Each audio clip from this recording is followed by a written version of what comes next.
नमस्कार दोस्तों, मैं डॉक्टर दीपक। अभी कुछ दिन पहले आप लोगों के सामने एक वीडियो मैंने प्रेजेंट किया था, जिसका टॉपिक था क्या आपका बच्चा देर से रोया। तो दोस्तों उसको देखने के बाद बहुत से पेरेंट्स ने, बहुत से माता-पिताओं ने मेरे से कई सवाल किए कि बच्चे को ये परेशानी हुई थी, बच्चा 1 मिनट बाद रोया था, बच्चा 2 मिनट बाद रोया था, बच्चा इतने महीने का हो गया है और बच्चा ये हरकतें करना चालू किया है, तो ये नॉर्मल है कि नहीं है? तो मैंने सोचा कि जब आप लोगों को इतनी जानकारियों का अभाव है और क्वेश्चंस ज़्यादा हैं, तो इसी टॉपिक को लेके मैं एक अगला वीडियो बनाऊँ कि जब बच्चे देर से रोते हैं, तो उनकी आगे क्या मैनेजमेंट करना है, क्या ट्रीटमेंट है। क्योंकि इंटरनेट पे कई जानकारी दी हैं, लेकिन बहुत से लोगों को कुछ पता नहीं है, कुछ भी चल रहा है, कुछ भी इलाज चल रहा है। तो दोस्तों, जैसे आपने पिछले वीडियो में देखा होगा कि जब बच्चा देर से रोता है, तो उसको कई प्रकार की परेशानियाँ होती हैं। ऐसे बच्चों को हम लोग एस्फिक्सिया बेबी बोलते हैं और इस कंडीशन को बोलते हैं पेरीनेटल एस्फिक्सिया। मेडिकल शब्द है पेरीनेटल एस्फिक्सिया, मतलब कि जन्म के बाद देर से रोना या ठीक से ब्लड की सप्लाई या ऑक्सीजन की सप्लाई दिमाग में या अन्य अंगों में ना पहुंचना।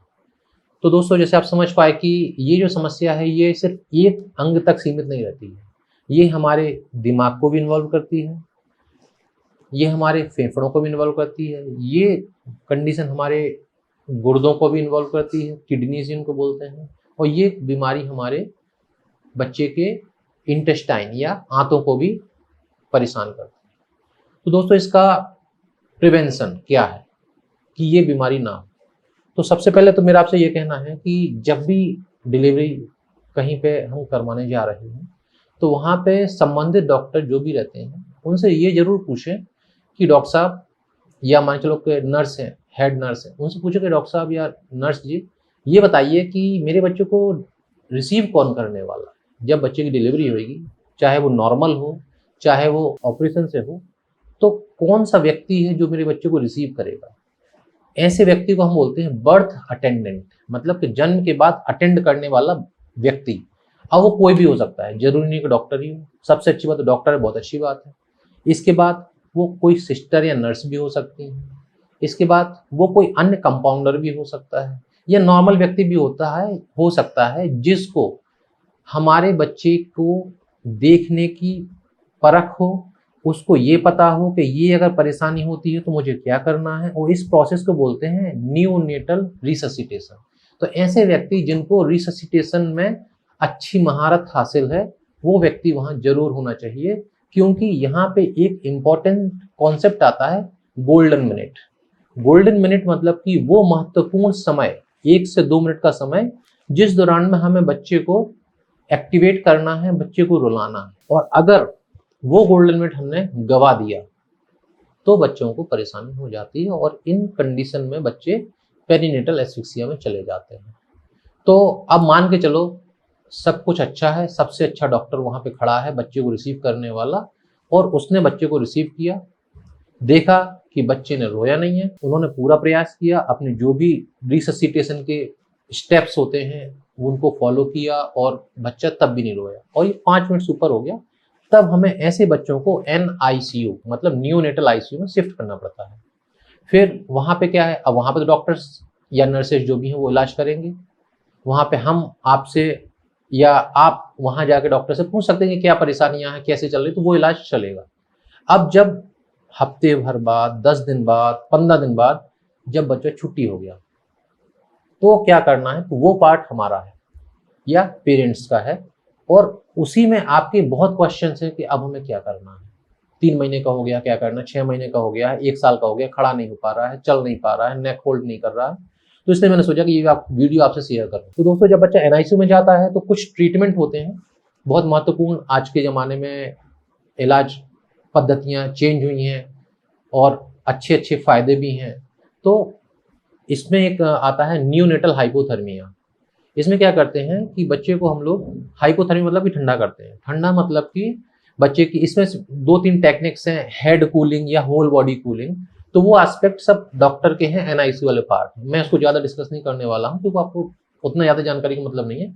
जब ये सब प्रोसेस से बच्चा इम्प्रूव कर गया, अब जब बच्चे की छुट्टी की गई, तो ये देखा जाता है कि हम ऐसे बच्चों को 3 कैटेगरी में डिवाइड करते हैं। पहला माइल्ड या स्टेज 1, जिसको हल्की सी दिक्कत हुई थी, उसको कोई बहुत ज़्यादा परेशानी नहीं, 3-4 दिन में बच्चा हमारा छुट्टी हो गया है।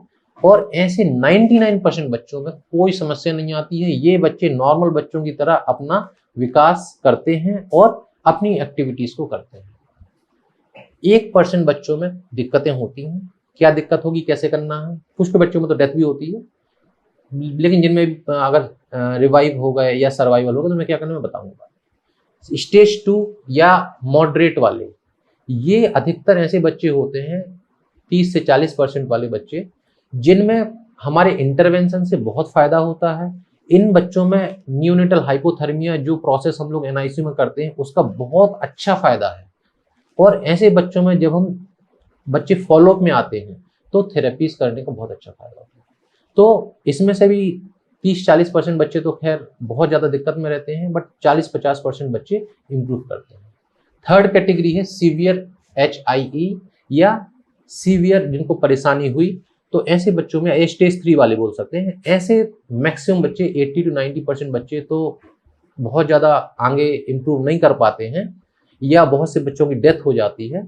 लेकिन 20-30% बच्चे ऐसे भी होते हैं जिनको अगर हमने प्रॉपर थेरेपीज दी तो उनमें इम्प्रूवमेंट अच्छे आते हैं और वो पूरे ना सही नॉर्मल हो पाए, लेकिन 60, 70, 80% तक देखा गया है कि बच्चों में अपने काम करने की क्षमता पैदा हो जाती है और वो अपने डेली रूटीन अच्छे से कर पाते हैं। मैक्सिमम बच्चों में देखा गया है कि जो कुछ बच्चों में दिमाग से संबंधित समस्या होती है तो उन सबकी थेरेपीज होती है।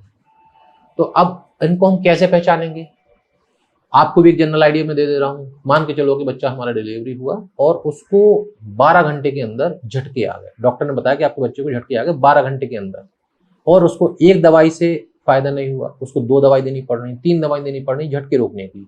तो ऐसे बच्चों में सीपी मतलब क्रेनियल पाल्सी के चांसेस ज्यादा होते हैं, या ऐसे बच्चों में इंटेलेक्चुअल प्रॉब्लम आ सकती हैं आगे के लिए। ऐसे बच्चों में झटके की दवाई भी लंबी देनी पड़ सकती है, ठीक है ना।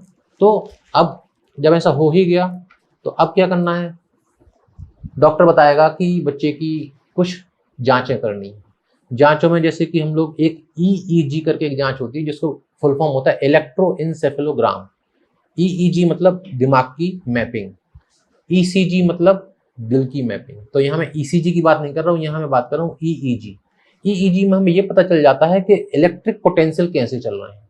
अगर डॉक्टर ने बताया कि लो वोल्टेज है, मतलब कि जो वेव्स बन रही हैं बहुत अच्छी नहीं बन रही हैं, तो हम ये मान के चल सकते हैं कि बच्चे के दिमाग में जो डैमेज है वो बहुत ज्यादा हुई है। या अगर ये बताया डॉक्टर ने कि अच्छी वेव्स आ रही हैं, एक्टिविटीज अच्छी हैं, तो फिर हम ये मान के चल सकते हैं बच्चे के दिमाग में ज्यादा डैमेज नहीं हुई है और बच्चा इंप्रूव करेगा विथ थेरेपीज।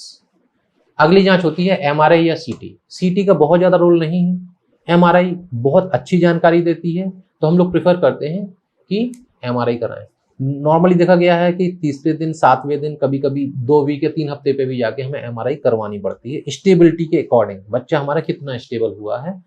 क्योंकि MRI एक कॉम्प्लिकेटेड सी इन्वेस्टिगेशन है, उसमें एक मशीन में बच्चा अंदर जाता है, आप सबको पता है। MRI में हमें ये देखा जाता है कि अगर दिमाग के बहुत वाइटल सेंटर या डीप न्यूक्लियस जिसको बोलते हैं, जहाँ पे हमारे सांस लेने के सेंटर्स हैं, दिल को धड़कने वाले सेंटर हैं, या वाइटल ऑर्गन्स को कंट्रोल करने वाले सेंटर्स हैं, अगर वो डैमेज हो गए हैं तो परेशानी ज़्यादा है। अगर ऐसे सेंटर्स में परेशानी हुई है जहाँ पे ज़्यादा दिक्कत नहीं है, तो ऐसे बच्चों में थेरेपीज के बाद अच्छा रोल आता है और अच्छा इम्प्रूवमेंट आता है। तो ये सब करके अब हमें आगे क्या करना है? तो सबसे इम्पोर्टेंट तो है कि जब छुट्टी हो गई बच्चे की तो आपको बोला जाता है कि समय समय पर फॉलोअप कराना है। छुट्टी के पहले ही 2-3 चीजें जरूर ध्यान से करनी है कि हमारा बच्चा देख पा रहा है कि नहीं पा रहा, बच्चा सुन पा रहा है कि नहीं सुन पा रहा। मतलब कि विजन टेस्टिंग, आई की टेस्टिंग जरूरी है। ये जब बच्चा एनआईसीयू में होता तभी कर ली जाती है। बच्चे की हियरिंग टेस्टिंग, कानों की जांच, वो भी हमें तभी कर लेनी जब बच्चा एनआईसीयू में है। दूसरा, थर्ड वन, बच्चे की थायराइड की जांच। थायराइड एक कॉमन सी बीमारी है।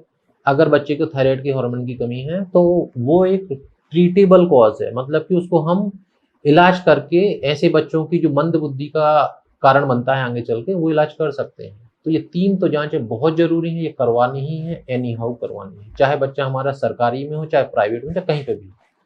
इसके बाद आता है जब हम फॉलोअप में जाते हैं, तो फॉलोअप में डॉक्टर आपको 3-4 थेरेपीज का नाम बताएगा, कुछ आपने सुनी होंगी, कुछ आपने नहीं सुनी होंगी। तो सबसे कॉमन है उसमें फिजियोथेरेपी। फिजियोथेरेपी में क्या करते हैं, जो जॉइंट्स स्टिफ हो गए हैं, जिनमें मूवमेंट्स बहुत अच्छे नहीं हैं, तो उनको फिजियोथेरेपी के द्वारा इम्प्रूव किया जाता है या उनको मसाज के द्वारा इम्प्रूव किया जाता है। उसके बाद आती है फिजिकल थेरेपी। फिजिकल थेरेपी में भी अगेन वही है कि मूवमेंट रिलेटेड प्रॉब्लम्स को इम्प्रूव किया जाता है। इसके बाद अगली आती है ऑक्यूपेशनल थेरेपी। ऑक्यूपेशनल थेरेपी, ये सब थेरेपीज जो हैं ये थोड़े डिस्ट्रिक्ट लेवल पे, या फिर अब आजकल तो सरकार ने बहुत अच्छा एक कदम उठाया कि हर डिस्ट्रिक्ट हॉस्पिटल को मेडिकल कॉलेज में कन्वर्ट कर रहे हैं, तो वहाँ पे सब डिपार्टमेंट बने हुए रहते हैं इस थेरेपीज के। तो आप अगर मान के लोग गाँव में रहते हैं, इंटीरियर में है, तो आप पता कर लें नियर बाय कोई भी डिस्ट्रिक्ट हॉस्पिटल में या मेडिकल कॉलेज में ये विभाग है कि नहीं है, और आप जाके वहाँ पे इलाज करवा सकते हैं। प्राइवेट लेवल पे भी होते हैं। तो ऑक्यूपेशनल थेरेपी में क्या करते हैं कि बच्चे को इस लायक कर देते हैं कि वो अपनी डेली रूटीन्स कर पाए। तो आराम से, अगर हमारा बच्चा बहुत सीवियरली डैमेज हुआ है उसका ब्रेन, तो उसको इतना कर दिया जाता है कि वो अपने डेली चलने के काम, बच्चे को डेली अगर सूसू पॉटी जाना है तो अपने डेली जाके कर सकता है, बैठ सकता है, ये सब काम हो जाता है। इसके बाद एक होती है स्पीच थेरेपी। स्पीच थेरेपी में क्या होता है कि टंग का आर्टिकुलेशन और जो जबड़े की मसल होती है, इनकी स्ट्रेंथनिंग एक्सरसाइज होती हैं, ये करवाई जाती हैं। और फिर एक होती है बिहेवियर थेरेपी। अगर मान के लो बच्चे को झटके बहुत आए हैं, जब बच्चा एनआईसीयू में रहा है, बच्चे के दिमाग में कुछ विकार उत्पन्न होगा, तो इस बिहेवियर थेरेपी द्वारा ये सब भी दूर किए जाते हैं।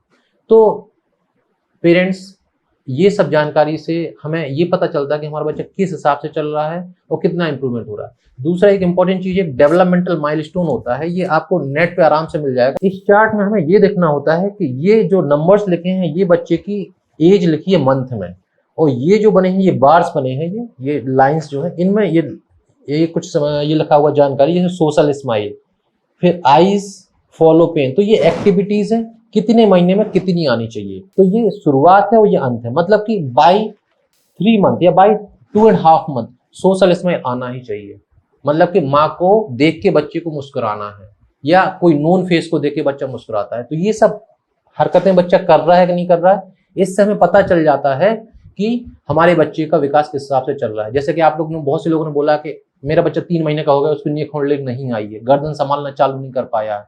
तो दोस्तों अप टू 4 और 4.5 मंथ, इवन 5 मंथ भी बोला जाता है कि अगर नहीं कर पा रहा है तो ठीक है, अगर वो धीरे धीरे कर रहा है। कुछ बच्चों में 6 महीने पे आती है, कुछ बच्चों में 9 महीने पे आती है, लेकिन उसका नॉर्मल टाइम तो 3 to 5 मंथ ही है।